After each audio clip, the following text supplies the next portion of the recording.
Welcome to Good Deeds TV. On behalf of Dr. Renee Sunday, I am Kirsten.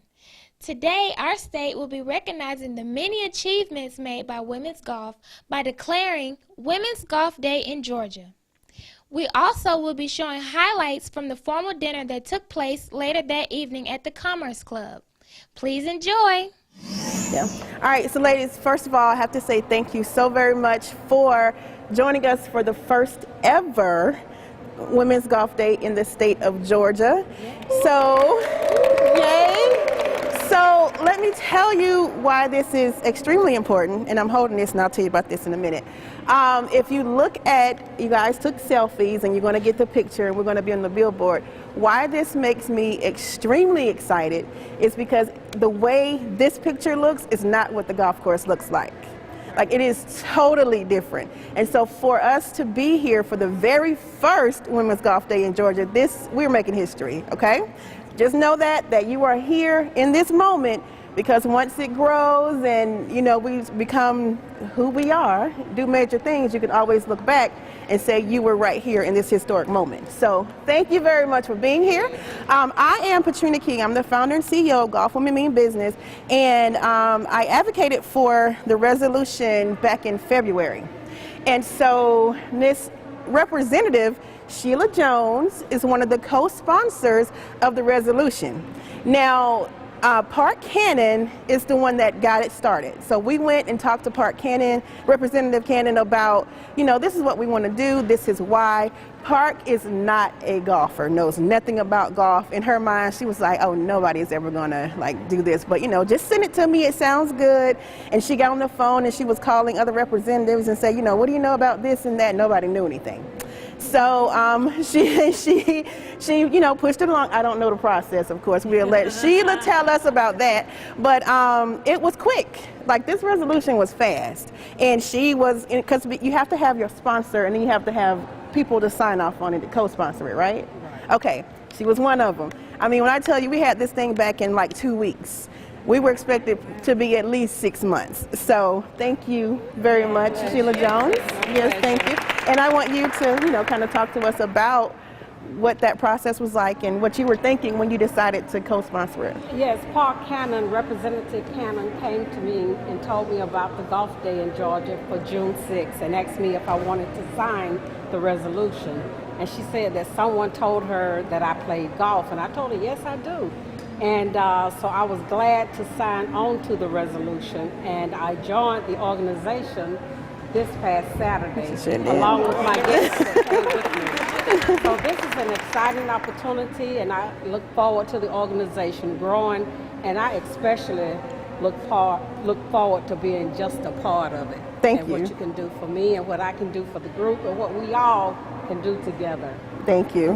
Thank you. So, and then tell us what district you're in. I'm in District 53. I live in Collier Heights. I represent part of Fulton and part of Cobb County. So over in the area of Adamsville, Collier Heights, Douglas High School, part of South Cobb Drive, Atlanta Road, that's my area. Yeah. All right. And I've been in office, I was first elected November 2004. And I serve on the Appropriations Committee, Transportation Committee, Health and Human Services, and Juvenile Justice Committee. So if they wanted to be in. Anything I can do to assist you, feel free to stop by my office, which is right across the street in the LOB building, 411, or call me on my cell. And I have a card to give you before you leave. All right. Thank you so much. Thank you. All right. So now I want to also bring up Miss Shania Chavis Rucker. Some of you know her. You should know her if you don't. You know, this is our news lady. This is our in-house news anchor. Thank you. Sorry. So Shania is she's the founder of our sister organization, which is Golf Gals. Let me say sister gals, Golf Gals. And so the reason this makes so much sense is because they're when they were just Golf Gals and we were Golf Women Mean Business, they are more players. They did play dates, and of course, Golf Women Mean Business, we did more education and introducing women to golf. And so it just made perfect sense to come together. So this partnership has been great. And it actually goes a little bit further than Women's Golf Day in Georgia, because together we also founded Fulton County's Women's Golf Day, which is tomorrow. Yes. Yes. So then we'll be at the, well, I'll let you tell. Go ahead. Well, good morning, ladies. I'm excited about the partnership. We have had an opportunity, and gentlemen, I'm excited about the partnership. We have officially been partnered now for 2 seasons. Our Golf Gals, which stands the acronym for GALS, is Greater Atlanta League Series. And we celebrated 10 years last year. We celebrated 10 years last year. I found Patrina through one of our golf partners, and she's been a very active member since. And to her point, we are the more practical players, but we have every skill level. So if you have just started playing, you want to play with us, you hit one good shot, we make you feel like Tiger Woods. Well, my old Tiger Woods. He's going to make a comeback. And so together we're able to put the play with the practice, and it just really works. So tomorrow is Fulton County Women's Golf Day. We're excited. Fulton County Chairman John Eves is going to be presenting our proclamation. But even cooler, we have partnered with the Parks and Recs Department to host a summer camp experience for some young girls on, yes, we're very excited about it. It's going to be at one of their parks on one of their summer camp days. So the kids are already there. The girls are already there. We don't have to find girls. But we just want to introduce them to the game and explain how golf is singularly next to volleyball, the sport where most unfilled scholarships exist for African American girls. And so if just one of them hears that and it presents an opportunity for them and their family, then we've done something. So we're at the Fulton County Government Center tomorrow at 10 a.m. It's at the beginning of the board meeting. If you guys want to come, please, we would love to have your presence there. Golf shirt, black bottoms, that's it. We'll all stand there, take the picture. He'll talk about how good, great, and wonderful we are. Yeah, of course. And I hope to see more of you on some of our play dates because, again, we still have a great time. Okay? So thanks, Patrina, for all you've done. Congratulations. Representative, thank you so much for making this happen. Yes, thank you. Thank you. It's a big deal. And thank you. No problem. All right, ladies, how do y'all feel? Great. Glad to be here? Okay, one more round of applause.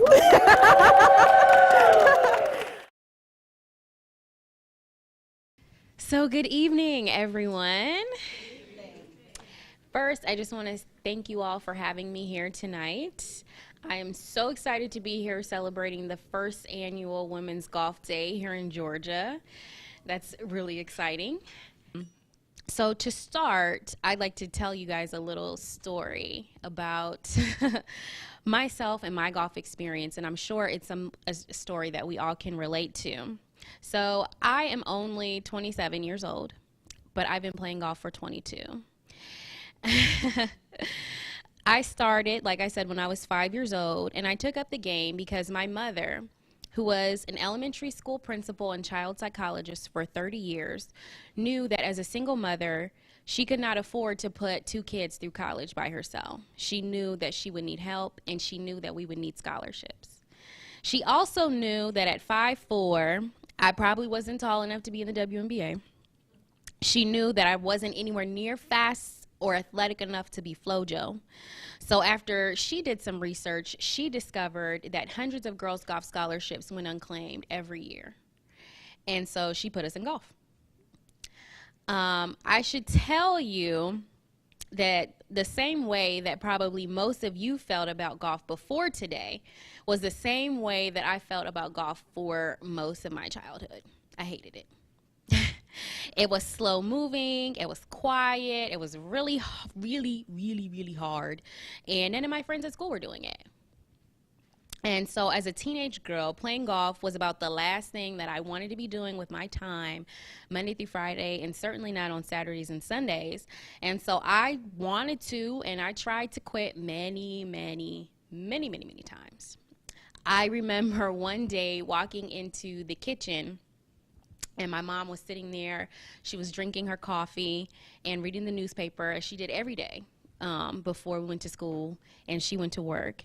And I went in there, and she was sitting there. I will never forget, she had her glasses like right here. And when mom's sitting reading the paper, that's like my don't disturb me when the glasses are down like that. So I was like, I had to get up my courage, and I walked in, and I was like, Mom, I need to speak to you. And she didn't even look up, and she said, what do you want?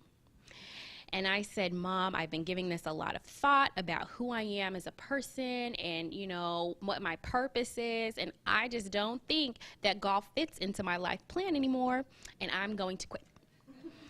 And so she, again, did not even look up from her newspaper. She said, that's wonderful. But let me tell you something. If you don't play golf, I will no longer be paying for your food. So you just go ahead and you mull that over and you give it some thought. And, I was like, wait. And she's like, no. You just go ahead, you think about it. You can take all day. And you can get back to me tomorrow. And she said, in the meantime, have a good day at school and have a great day at golf practice. I'll see you later. And so that was kind of my mom's attitude about golf. It wasn't optional because she knew how important it would be for my growth and development as a human being, my potential as a scholar athlete, and also the importance of playing golf as a businesswoman and how important it would be to my employability and my likability in the golf world. So as many times as I tried to let it go, she would never let me. And today I am so glad and so happy that she never let me let it go, because golf has been the single most influential thing in my entire life. Because of golf, I have gotten the opportunity to meet more amazing people than I could count on both hands and toes and feet, and several of them are sitting right here in this room today. I attended school for free on a full ride scholarship at Hampton University. My sister also attended school for free on a full ride to Indiana State University. So the vision that my mom had about us going to school for free happened. My sister also graduated with her MBA from Indiana State University for free because of golf. And I was able to graduate from Emory Law School debt-free because of golf. I have gotten the opportunity to travel Europe teaching golf to underserved communities. My sister and I in 2011 won a medal from the military, and Medal of Honor, because of the work that we did teaching golf to kids in the military and military bases in Europe. I've gotten the opportunity to travel the world, and now I have a career that I absolutely love, being a golf lawyer. I mean, who is a golf lawyer, right? I told my mom one day, and she was like, is that a thing? I'm like, I'm making it a thing. And also through my work that I do with the Women in Golf Foundation, I get to do what I'm passionate about and what I love every single day. And I've gotten to do that because of golf. So Denzel Washington once said that ease is a greater obstacle to progress than hardship. I'm not here to tell you that playing golf will be easy. I'm not saying that you will always feel comfortable.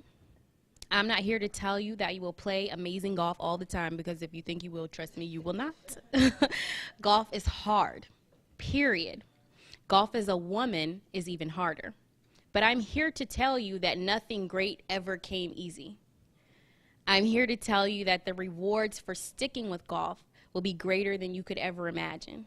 So stick with it. That's what makes this day so special. The road to this day for women has not been easy, but today is about celebrating just how far we have come and accepting the challenge of how much farther we have left to go. So to give you a little history about how far we've come, I want to tell you about some historical important facts in women's golf. In 1934, Helen Hicks became the first woman to turn professional in golf. Now, back then, the only way she was allowed to use her status as a professional was to promote a sporting goods store, because they didn't have any tournaments for her to play in. But she was still the first professional. In 1944, the Women's Professional Golf Association was founded, and eventually in 1950, the LPGA was founded. In 1963, Althea Gibson became the first African woman to play on the LPGA Tour. In 1977, the PGA of America finally voted to accept its first female members. In 1978, Nancy Lopez, one of the first Hispanic Americans, joined the LPGA Tour and won 9 events in her rookie season and is now a Hall of Famer. In 2002, Susie Whaley became the first woman to qualify for a PGA Tour event, the 2003 Greater Hartford Open. And later in 2014, she became the first woman in history to serve on the executive board of the PGA of America. So today, the LPGA Teaching and Club Professional Network boasts a membership of 1,700 women members. The PGA of America boasts a membership of 1,200 women members. And 1 year ago today, we had the first Women's Golf Day, founded by Eliza Gaudet. So, because today is also about recognizing women's golf in Georgia, I would be remiss if I didn't mention the amazing women's golf associations that have been going on in Georgia since 1929. The Georgia Women's Golf Association, which was established in Georgia in 1929 to promote and support women playing golf, is still around today, and they host the Georgia Women's Amateur and other amazing things to support women in golf. We also have another piece of golf history sitting right here in this room with Miss LaJean Gold and the Women in Golf Foundation, which is celebrating its 24th year and its 23rd year hosting the Women's Collegiate Golf Championship. We also have Patrina King, the founder of the Golf Women Mean Business, and another new entrepreneur, Tiffany Mack Fitzgerald of Black Girls Golf, that was founded right here by Tiffany in Atlanta. So earlier I mentioned about accepting a challenge. So we are not only here to think about how far we've come, we are also here to accept the challenge of how far we have left to go. So to give you an idea of just how far we have left to go, while there are 1,200 women, or approximately 1,200 women members of the PGA of America, that's still only representative of 4% of its 28,000 membership. Only 5 of those 1,200 women are African American. And as I said, my sister was just named the 5th African American woman in history to be elected membership to the PGA of America. So at 4%, we definitely have some work to go. When it comes to the LPGA, there has only been 1 woman commissioner in its almost 70-year history. I was speaking to a friend not too long ago, and she is a fellow attorney and was the former deputy commissioner for the LPGA under its first woman commissioner. And she worked at the LPGA for quite some time prior to serving as deputy commissioner from 2005 to 2009. And she was telling me how during her early days at the LPGA, she remembers being in a meeting with all of the biggest leaders in golf, and they were all sitting around a table trying to figure out how to bring more women into golf. First of all, out of the 10 people in the room, there were only 2 women at the table, trying to figure out how to bring more women into golf. And then the second thing, at the time of this meeting, the first woman had not been elected commissioner of the LPGA. So she raised her hand and she said, why don't we have a woman run the LPGA as commissioner? Now, that doesn't sound like a novel idea to any of us in the room. The largest women's golf organization in the country probably should be ran by a woman, but up until that point, it had not been. And she said when she raised her hand and she asked that question, the room fell completely silent and no one would look her in the eye, right?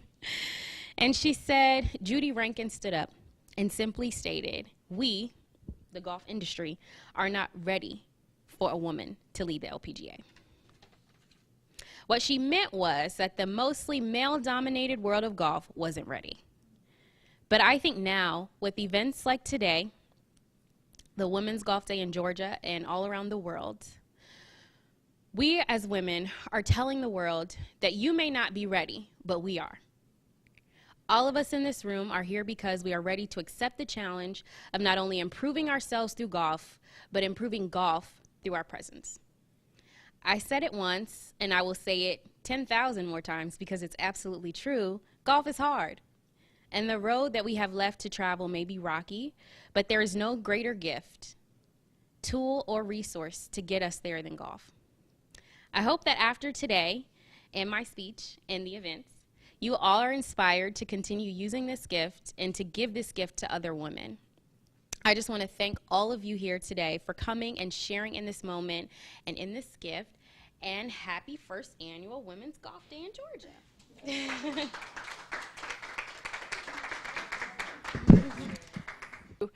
We just wanted, as a club, we're owned by Club Corp. So if you don't know anything about the Commerce Club per se, you've probably heard the Club Corp brand. Based out of Dallas, Texas, just in the Atlanta market, we own 34 golf properties. So we acquired Sequoia and Canongate in the last 24 months. So we've actually surpassed Dallas in terms of saturation of golf clubs in an area. So I keep joking they're going to wind up having to move the headquarters here. But I'm okay with it being in Dallas. But anyhow, Patrina, if you will come up, I'd like you to accept this on behalf of Club Corp and also your home club, the Commerce Club. And I'll hold the microphone if you'll open it. Okay. So this is signed by our general manager, Steve Alden, and also myself. But it's on behalf of the entire staff here. Everybody knows and loves Patrina. And then, of course, from all the fellow members whose lives she has enriched by providing not only this opportunity, but other wonderful golf opportunities for our female members. So thank you. Thank you. Love Thank you. you. Thank you. This is great. Yeah. I would like to thank my, no, okay. All right, so thank you very much, Anna. This is special. I mean, I know you said a certificate, but I thought it would be like, $25 off something. But no, but this is good. So I'm just going to talk just a little bit about myself, which I've been told I don't do a lot or enough. So just to kind of tell you about why golf. I've been playing golf since the age of 7. I actually started at 5, but at the age of 7, I could have been competing. So I played throughout high school. I played with my dad. He's the person that taught me how to play. And I didn't know why, but, not that I was interested in it. Like she said, we're not trying to play golf during the week. We want to go hang out, especially being girls. But, I have that dad, whatever he says, you just do it. You don't question, it's nothing like the kids today. So he said to play, so I played. And I played with him, and I played with his friends. I played throughout high school. I actually started the high school golf team for girls, because there was a golf team, but there were no girls. So I started that team, and then we went on to win. And I say we because my coach didn't want me to be the only person traveling, playing golf with all the guys. He recruited 2 girls that could just possibly look at the ball without it going into the water, something like that. So we had 2 girls and then myself, and, we actually won some tournaments. And, his words were, they rode my coattail. I can't remember. That's what they said, so I'm going to accept that. Thank you very much, Coach Dabbs, if you're ever listening to this. In high school, I had 36 golf scholarship offers because at that time, there were no African-American females, not even just enough, not females, just African-American females who actually competed at that level in my area, especially.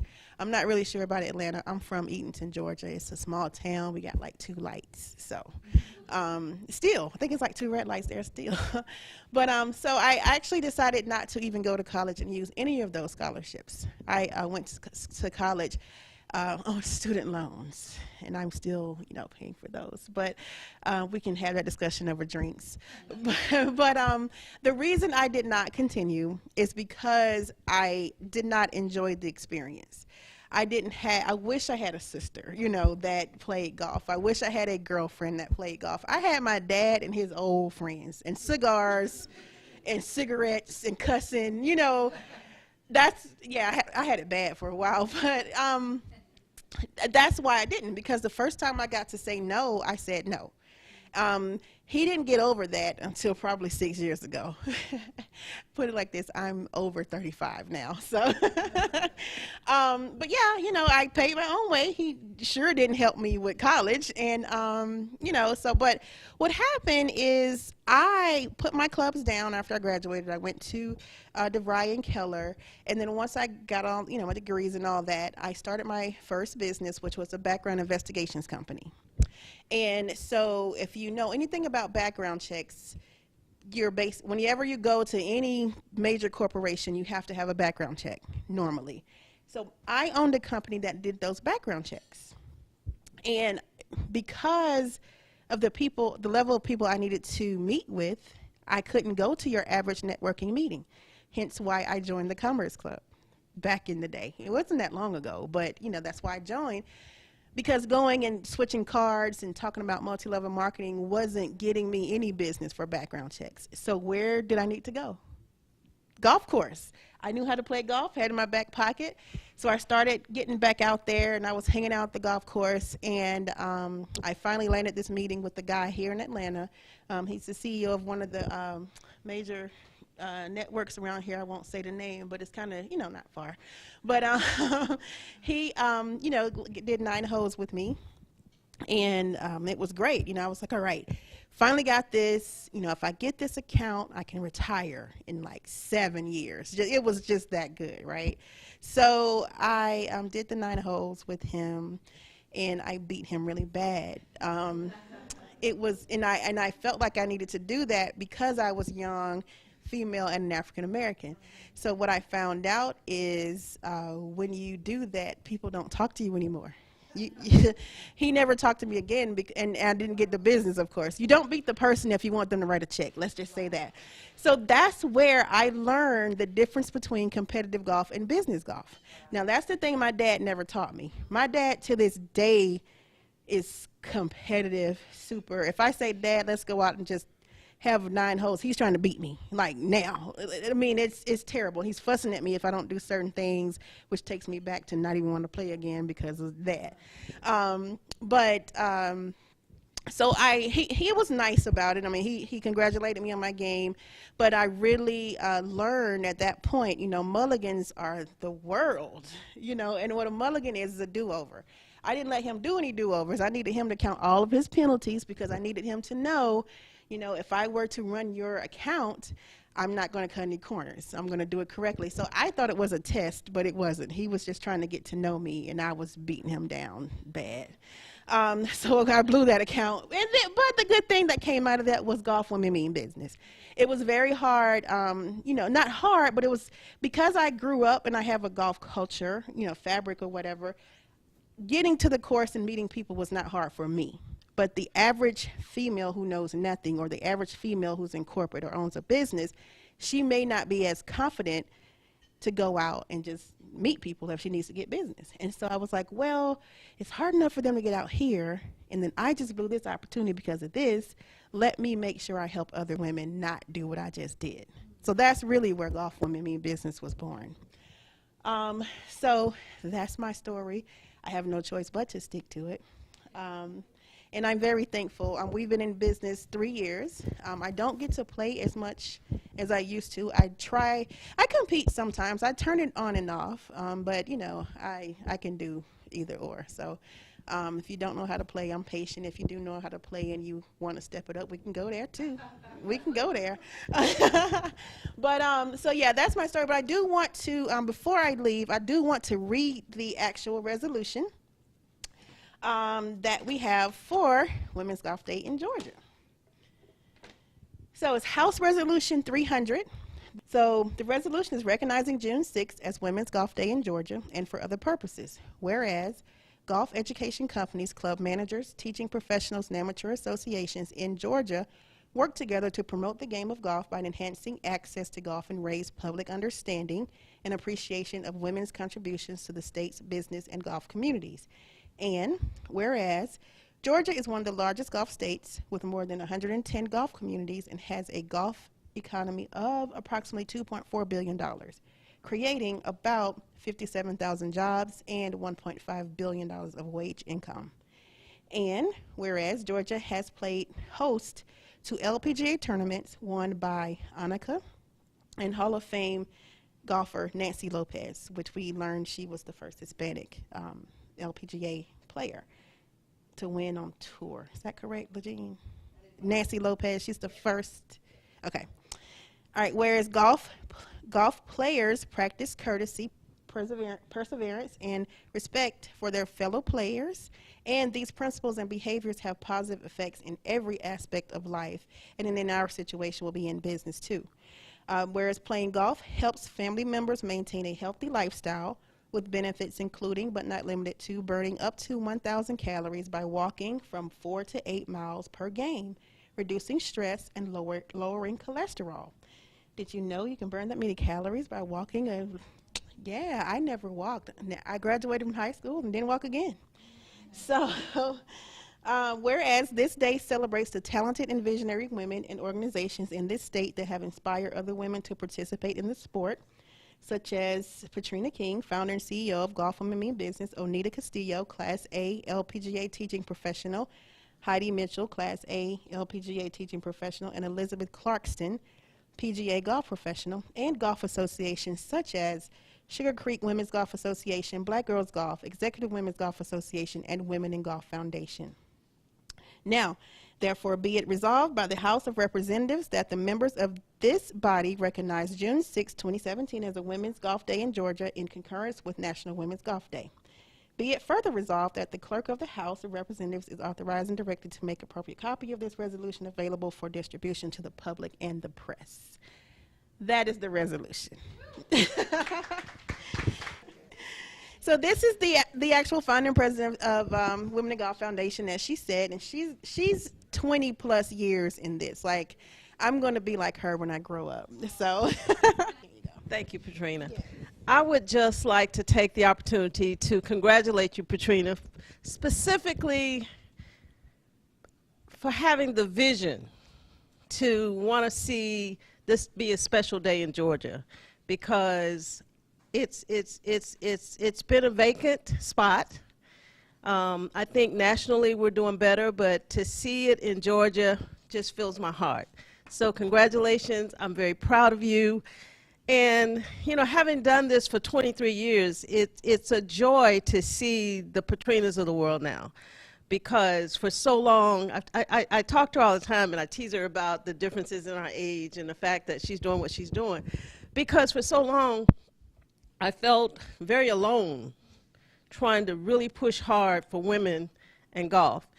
And, you know, we had this big event that used to be at Eagles Landing. Then all of a sudden, the funding got pulled and it was no longer there. So golf in Georgia needs to be what it could be. And I'm excited that as a state, we're starting to support it in a different way. And I think that there are beautiful things to come as a result of this. So congratulations. This is a special time. You should feel really good about it. And we got your back. We hope you enjoyed the show. On behalf of Dr. Renee Sunday, I'm Kirsten. See you next time.